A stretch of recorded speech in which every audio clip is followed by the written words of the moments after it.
சிட்டியில் நம்பர் 1 டாக்டராக இருக்கேன். எத்தனையோ மனநோயாளுக்கு மருத்துவம் பார்த்த எனக்கு என் பொண்டாட்டி நோயை குணப்படுத்த முடியல. அவளுக்கு இருக்க நோய்க்கு பேர் என்ன தெரியுமா? பணத்திவரு. என் புத்திய செருப்பால் அடிக்கணும். கஷ்டப்பட்டு ஸ்காலர்ஷிப்ல படிச்ச என்னுடைய படிப்பை எங்க அம்மா அப்பா பேச்சு கேட்டு வெறும் பணத்துக்காக அடமானம் வச்சு என்ன மாதிரி ஒரு படிச்ச ஏழை இவ்வளவு மாதிரி ஒரு பணக்காரட்டு வேலை போறது காலங்காலமா கண்ணுக்கு தெரிஞ்ச ஒரு கள்ள வியாபாரமா இது நடந்துட்டு இருக்கு. நான் மட்டும் இல்ல, என்ன மாதிரி 1 கோடி பேர் இந்த உலகத்துல வாழ்றான். ஆனா ஊமையா வாழ்றான். 1000 தடவை நான் அவமானப்படுத்தினாலும் அவ பத்திரி தான். எங்களுக்குள்ள தாம்பத்திய வாழ்க்கை நடந்து எத்தனையோ வருஷம் ஆச்சு.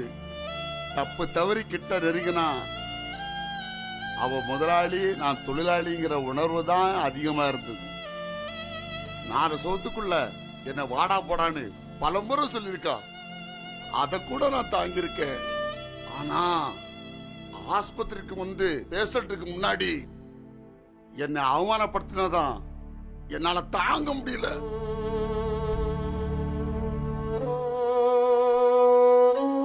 இப்போ உங்க வைஃப் எங்க இருக்காங்க? எத்தனையோ ராத்திரி என்ன தூங்கடாம பண்ணல, அதான் அவளை நான் நிம்மதியா தூங்க வச்சுட்டேன். அவளை போற பார்க்கணுமா? அவளை போற பார்க்கணுமா? அவளை போற பார்க்கணுமா? அவளை போற பார்க்கணுமா? அவளை போற பார்க்கணுமா? அவளை போற பார்க்கணுமா? நல்லா பாத்துக்க. பாக்குறியா?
யாரால வந்து இந்த ஆஸ்பத்திரி?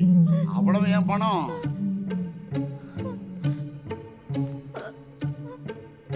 யாரால வந்து இந்த ஆஸ்பத்திரி? அவ்வளவு ஏன் பணம்? காலாண்டி கன்சல்ட் பண்ணிருக்கனா? அவ்வளவு என்னோட பைசா. எல்லாத்தையும் மறந்துட்டு நண்டிலாம் நடந்துட்டு பத்தியா? காலாண்டி கன்சல்ட் பண்ணிருக்கனா? அவ்வளவு என்னோட பைசா. அவ்வளத்தையும் மனதுக்கு நன்றி இல்லாம இன்னும் அனுப்பிடுவேன். நான் நினைச்சா இப்பவுமே ஒரு தூக்கிட்டு வேற ஒரு டாக்டர் இந்த ஆஸ்பத்திரியை இதை விட சூப்பரா நடத்தி காட்டுவேன். எல்லாத்துக்கும் நீதான் காரணம். 2 பேர் பிரிவு இருக்கு. ஒரே ஒரு காரணம், குழந்தை இல்லைங்கிற ஒரே ஒரு காரணம்.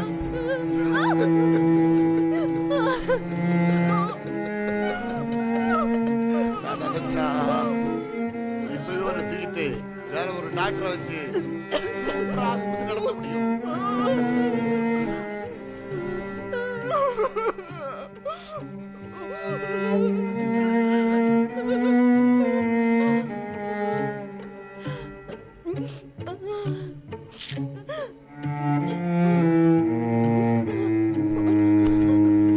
அவ்வளவு என்னோட பைசா.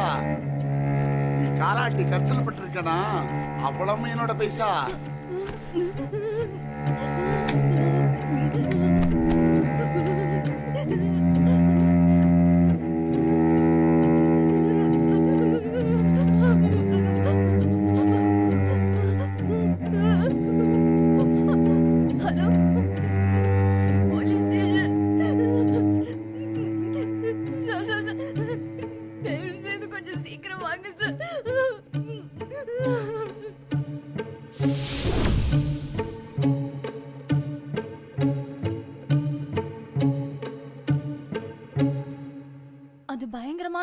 சார்.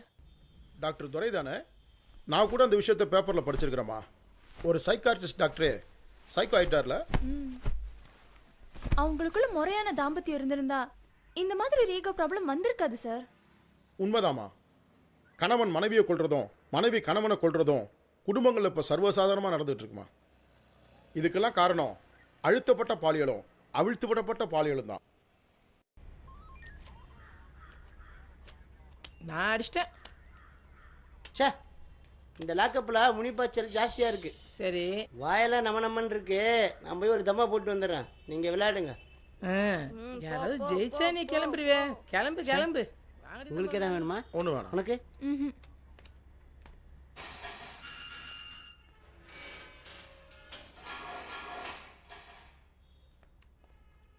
சார், என்ன சார் இப்போ தான் லஞ்சு சாப்பிட்றீங்க? எங்கேயா திங்க விடுறீங்க? சார், உங்கள் கவிதை ரொம்ப சூப்பர் சார். சார், ரொம்ப நேரமாக ஆட்டோ வெயிட்டிங்கில் இருக்குது சார். போய் என்னன்னு பார்த்து வந்துடுறோம். போ.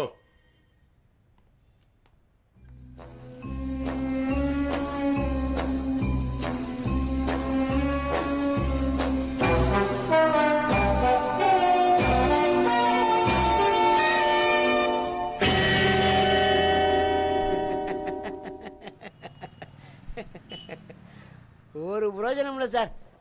5 பைசா கொடுக்காம அனுபவிக்கணும்னு ஆசைப்படுறாங்க. 2 நாளைக்கு அப்பாயின்மெண்ட் பிஸி சார். அப்புறம் பேசுகிற வைங்க. ஓகே. டேய், எங்கேயும் போயிடாத, சீக்கிரம் போயிடலாம். காசை வாங்கிக்கிட்டு உடல் அளவில் சந்தோஷப்படுத்துறது எனக்கு ஒரு பெரிய விஷயம் இல்லை.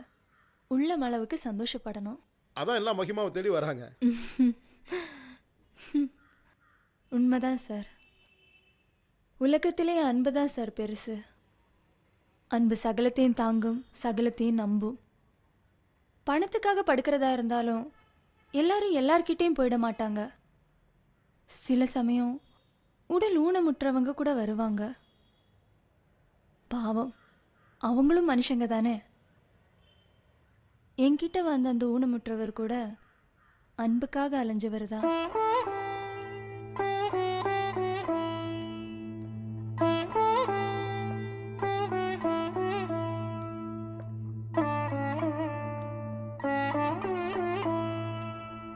நீ ரொம்ப அழகா இருக்க. தேங்க்ஸ். 2-3 இடத்துக்கு போயிருக்கேன். நிறைய பணம் தரேன்னு சொல்லியும் யாரும் வரமாட்டேன்னு சொல்லிட்டாங்க என் ஊனத்தை பார்த்து. சேச்சே, உங்களுக்கு என்ன? மனசுல ஊனத்தோட வெளியில நிறைய பேர் சுத்துறாங்க. ஆமா, உன் பேர் என்ன? மகிமா. என் பேரு மதிவான. உன் பேரு மகிமா. 2 பேர் பேர்லயும் முதல்ல மா தொடங்குதில்ல? ஆமா. கொஞ்ச நேரம் பேசிட்டு இருக்கலாமா? பேசலாமே. மகிமா, உன்னை ரொம்ப பிடிச்சிருக்கு மகிமா. ஒரே ஒரு ஆசை, எல்லாரும் மாதிரியும் எனக்கும் கல்யாணம் பண்ணி பார்க்கணுன்னு ஆசையாக இருக்கு.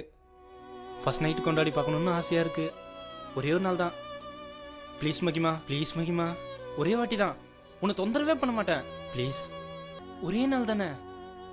கல்யாணம் பண்ணி பார்க்கணுன்னு ஆசையாக இருக்கு மகிமா. ஒரே ஒரு நாள் மகிமா. மகிமா ப்ளீஸ் மகிமா, ஒரே ஒரு நாள் மகிமா.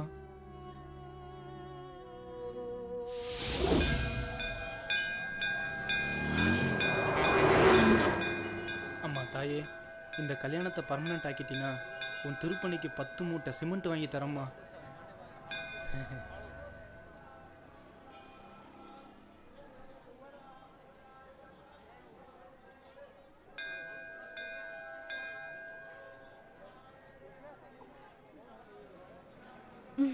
என்ன பாபு, சந்தோஷமா? சந்தோஷமா, சும்மா சொர்க்கத்திலே மிதக்கிற மாதிரி இருக்கு. தேங்க்ஸ். விட்டா பிள்ளைக்கே பேர் வச்சிடுவே போல இருக்கு.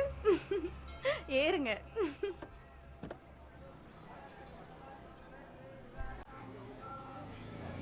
போலாமாப்பா? போகலாம் சார். தங்கத்திலே ஒரு குறை இருந்தாலும் தனக்கிலே குறைவுண்டோ?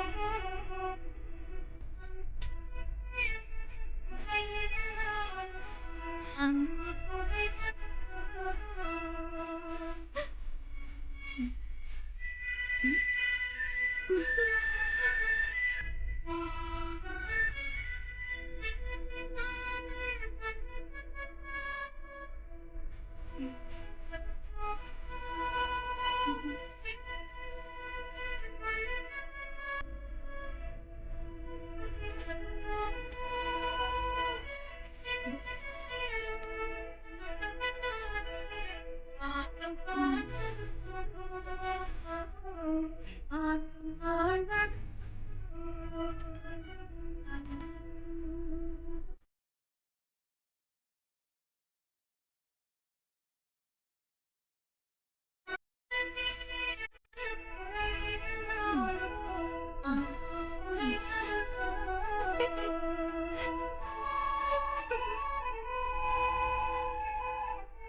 அன்னைக்கு அவ அடைஞ்ச சந்தோஷத்தை பார்த்தப்போ மற்றவங்கள சந்தோஷப்படுத்துறது தான் பெரிய சந்தோஷம்னு என் வாழ்க்கையில நான் தெரிஞ்சுக்கிட்டேன். அந்த மாதிரி ஆட்களோட ஆசையை நிறைவேற்றுறது என் வாழ்க்கையில பெரிய பாக்கியமா நான் நினைக்கிறேன்.